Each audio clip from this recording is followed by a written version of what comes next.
खूप दिवसानंतर आज मी माझ्या कॉलेजच्या मित्रमैत्रिणींना भेटणार आहे.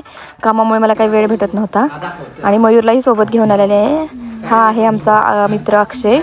त्यानंतर आम्ही आज या यम्मी डम्मी कॅफेमध्ये भेटणार आहोत आणि मी स्वतः खूप दिवसानंतर सगळ्यांना भेटत आहे. 5 वर्षानंतर मी सगळ्यांना भेटत आहे. सगळे मला बघून थोडेसे अचंबितच होते, कारण मला नेहमी कॉल करतात पण मला वेळच नसतो. तर आज आरतीचा बड्डे होता आणि त्यासाठी मी वेळ काढला होता. थोडा वेळ जाऊन मग लगेच त्यांनी मला फोटोशूटच करायला लावला, कारण माझे इंस्टावरती आपले व्हिडिओज वगैरे सगळे बघत असतात. त्यामुळे लगेच मग सगळ्यांनी मला विचारलं की बाबा कसं करायचं, काय करायचं, आणि मी सगळ्यांना भेटले. खूप आनंद झाला होता. खूप दिवसानंतर सगळ्यांना भेटत होते. एक वेगळाच अनुभव होता.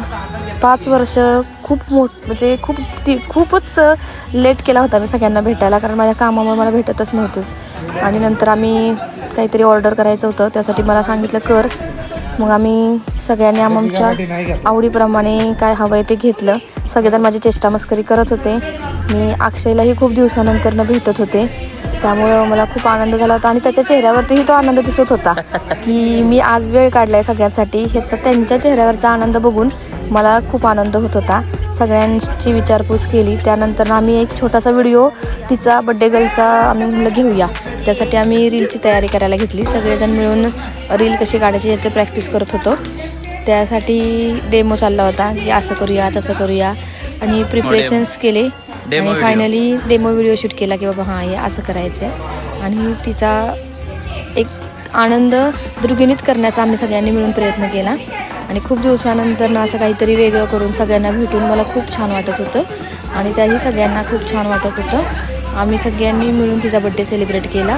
तुम्ही ह्या व्हिडिओमध्ये पाहू शकता की आम्ही कशा प्रकारे तिचं रील बनवलेलं आहे, आणि ते तुम्ही नक्कीच पुढे पहा. आता फायनली आम्ही रील बनवणार आहोत आणि बघा आम्ही कशा प्रकारे रील तिचा बनवलेला आहे. आणि बड्डेही सेलिब्रेशन झालं. त्यानंतरनं थोडंसं सगळ्यांनी प्रत्येकाला जे काही आवडतं ते खाऊन घेतलं.